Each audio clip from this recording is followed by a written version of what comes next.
Hi everyone! Today I'm sharing with you 5 things that I've learned from confinement, what it has triggered for me and the ways that I've dealt with it. For 3 months now I've been confined in Los Angeles, so it was pretty nice, but still it was a hard time for me. It was very difficult. I suffer from an anxiety disorder, so being confined triggered everything in me. Everything fired up.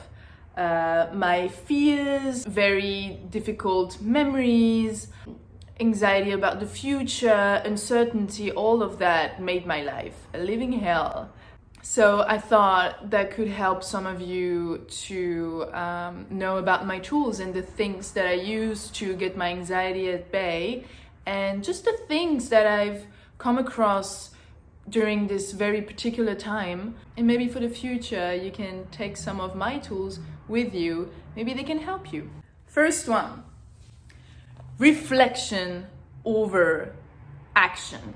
When you're home, work is on hold, at least for me it was, or it's just in a very different setting. You're working from home, you're not moving, you're not going out as much, you are stuck home. The only thing that you can do is think, which can be very, very scary for people who tend to think a lot already and who might have an anxiety disorder like I do. Thinking, for me, is very, very painful because I can go very quickly into catastrophic thinking, distortion of reality. The uncertainty will trigger me into thinking that my life is over, that I might die anytime soon, that everything will fall, and so it's very hard. But there are ways that you can manage your thinking and navigate with it. First thing would be to take time to assess where your body and mind are at this exact time in your life. How does your body feels like in stillness? Is it painful? Do you want to move? Do you find it hard to stay in place? What thoughts are coming up? Your thoughts, even the most catastrophic ones, can be very interesting if you can analyze them and detangle them. They don't have to be an enemy. So how does your body feel when it has to slow down? Do you feel restless? Do you feel in pain? Do you feel restrained in prison? Like, is it painful, or did you wait for that forever and now you enjoy the stillness and you feel like you've been craving it for so long and finally you get it? It's important to sit down and ask yourself, how do I feel? But not just how do I feel, am I sad, am I angry? How do I feel? Do I breathe normally? Do I eat normally? Do I want to move as much? Also, a nice question that I ask myself often is, how did I get here? What led me to be here? For example, why am I here in LA? What in my life has come up for me in order for me to end up where I am? We're all a result of many, many decisions.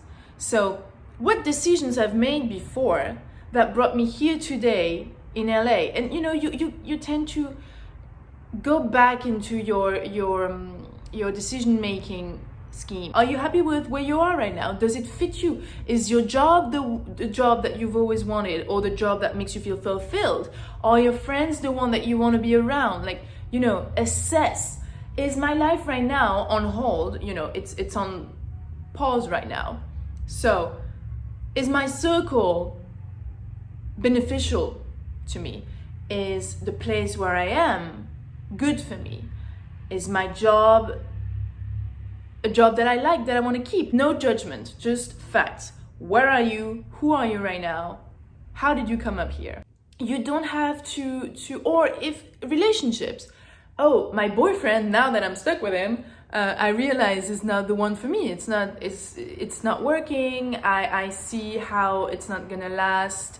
I see, the flaws. Doesn't mean you have to act on them right now. Because also, my job is not the right one. My boyfriend is not the right one. Or my partner. I don't want to be heterocentric at all. Does that mean that it's the reality?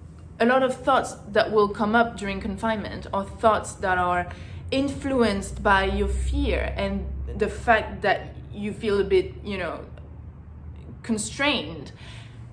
It does not have to be reality. I'm not saying that it is not. I'm just saying that it does not have to be. So taking time also to, as a general rule in life, when something comes up for you, you don't have to react right away. You do not have to take or make a decision on the spot. Never. And whoever tells you that you have to decide right now, it's right now, they're in the wrong. They're in the wrong. Let it brew, let it sink in, Maybe by the time your life starts again in different ways, then you will realize that you've missed your job, and that your boyfriend, even though you saw many flaws in him during confinement, he was actually there for you to listen to you emotionally, and that's something that's important. Take the information, but just for what there are, information. The decision comes to you without you looking for it. One day you wake up and you know exactly what you have to do, and you know exactly where you have to be, and you know exactly how to get out of that situation. Let time do its thing. You will know exactly what to do, exactly when you should. That's intuition, and it's the greatest gift.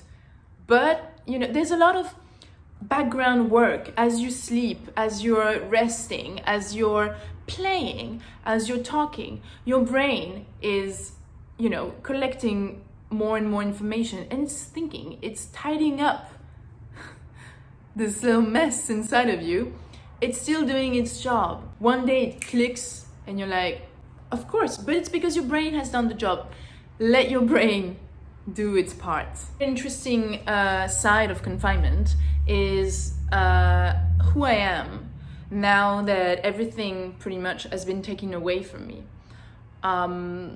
So right now, my full-time job is to be a model. I'm not working anymore because of confinement. So this has been taken away from me. I'm not home. I'm in Los Angeles right now, and I live in Paris.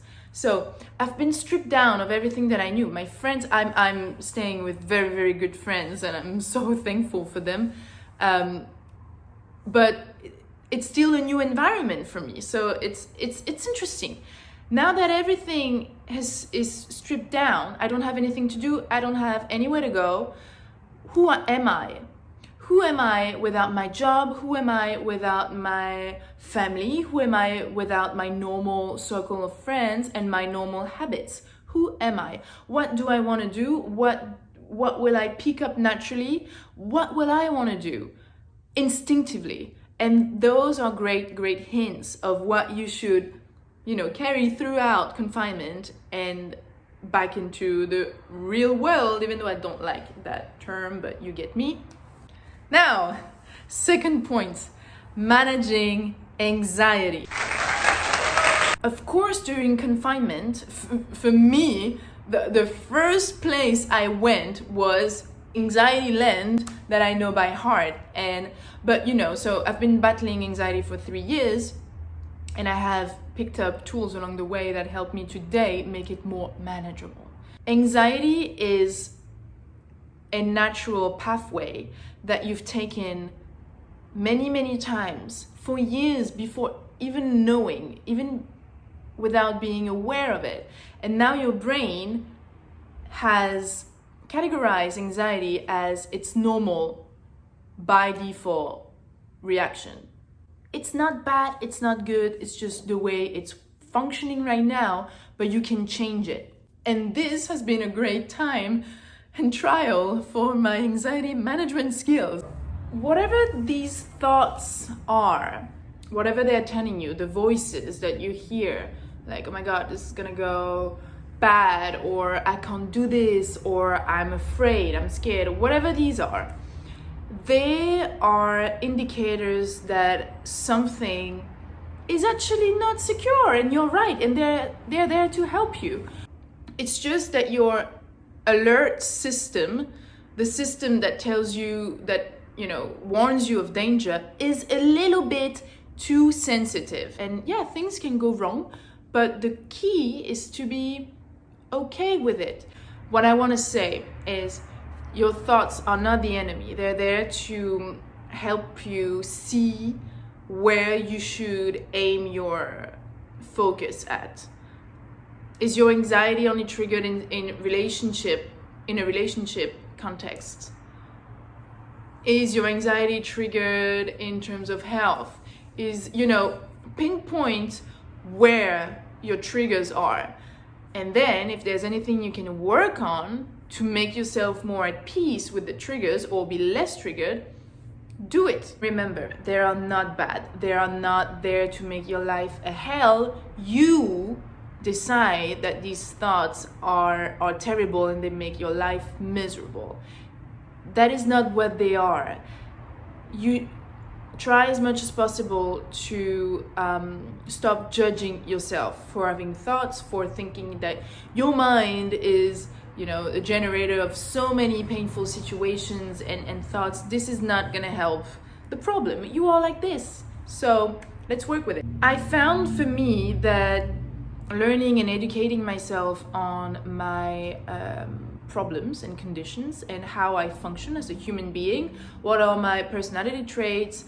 I took this time off to actually research a few things on brain rewiring, on anxiety in itself. I've been trying to understand myself a bit more, knowing where I come from. Why am I having these thoughts? Why is it difficult for me to live my life normally without overthinking? What you know and understand, you cannot fear or less. And that leads us to another point, which is self-care.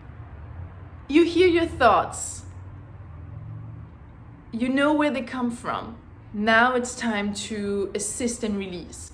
How can I support myself in difficult situations? Because nobody else can do that for you. So you have to be the provider, you have to be your own parent. Because most of the time in difficult situations, you're dealing with your inner child that is looking for safety, love, security, validation, all of that. So you have to provide that for yourself. What's gonna work for you is very, very personal.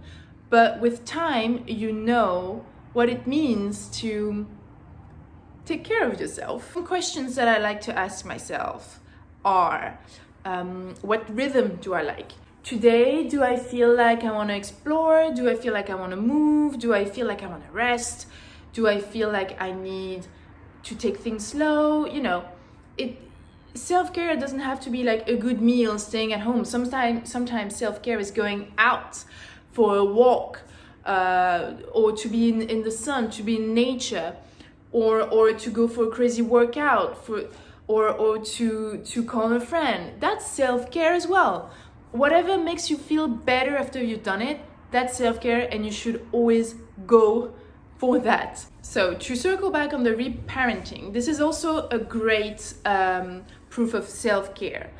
When your parents would storm into your bedroom and be like, go get some fresh air, drink some water. These are, this little parenting voice in your head. Reparenting yourself is also about knowing when enough is enough. It's not rigid, it's not being stiff, it's protecting yourself. This society values performance over well-being, and we are taught that the more you suffer, the more you'll get in return.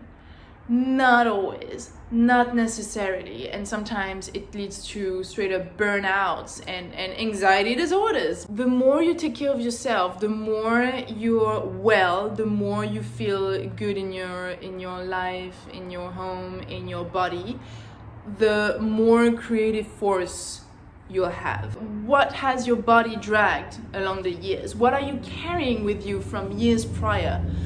Somatics are a good sign. Your body knows things that your mind doesn't have access to, and it knows when you've had enough long before you're aware of it. And you'll see it in pain in your body, in certain diseases that you tend to catch more often, little problems. These are somatics. Attending your needs is self-care. And I'm pretty sure you have an example of a pain that went away as something solved itself.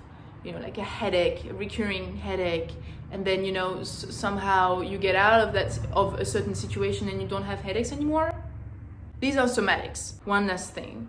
You are not your productivity. You are not what you make. You are who you are. And that's it. During that time especially, your value does not decrease if you haven't made a masterpiece.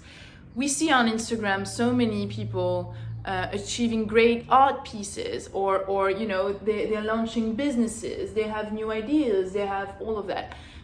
Great, it's amazing, you know.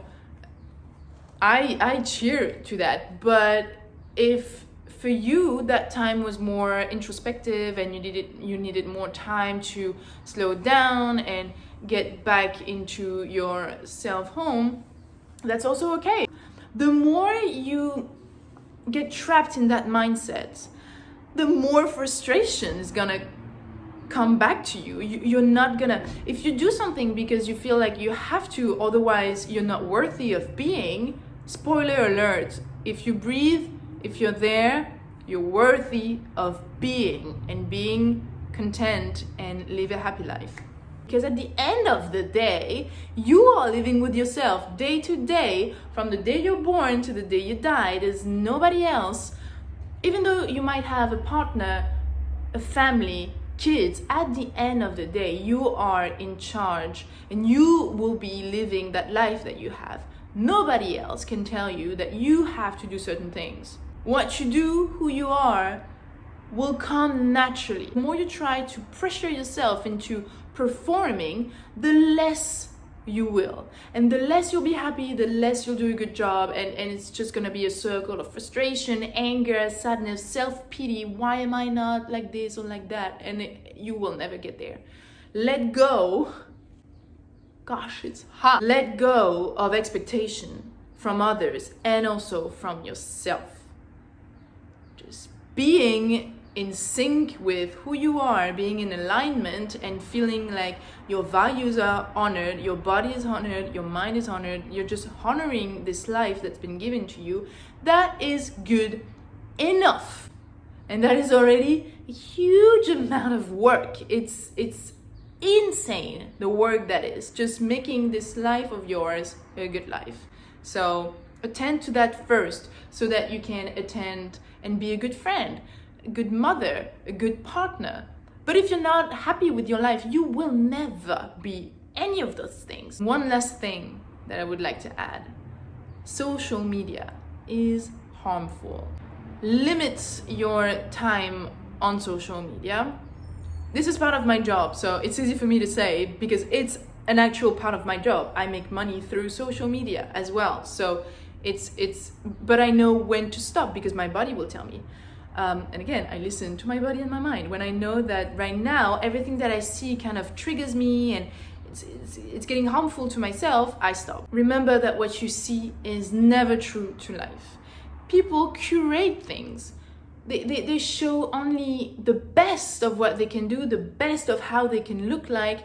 It's not real life. It's just a nice window of beautiful images, if you take it like that, or beautiful, positive affirmations, depending on what you follow. But also, what you see is what you've chosen to see. Unfollow accounts that make you feel bad about yourself. Unfollow accounts that make you compare your life constantly. Whenever you find yourself being like, oh my God, I envy her life or his life so much. Why can they do that and I can't? Unfollow or mute for diplomatic reasons. I mute people like it's my job. So you have this incredible control over your Instagram feed. You choose what you want to see. If you spend time nurturing the good things, the things you love about yourself, the things you love about life, listening to yourself, always making the best decisions for you, after so many hours, you won't even have to think about it anymore. You will just do it and it will come naturally. And again, many things have been brought up during that time. Many things and they are very different from one person to the other. For me, these are the things that came up and how I responded to them. It will be different. I know some people who have had a great confinement, and I'm happy for them. In truth, it was not the case for me. I suffered a lot. It was very difficult.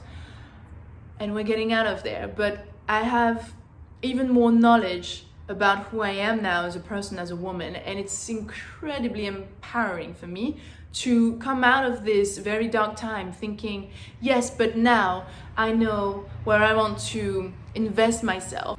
Invite the unknown, invite trials, invite difficult times, because they make you grow. And I know it sounds cliche, but what doesn't kill you makes you stronger. And it's actually true. I'm sorry, it comes from some type of actual truth.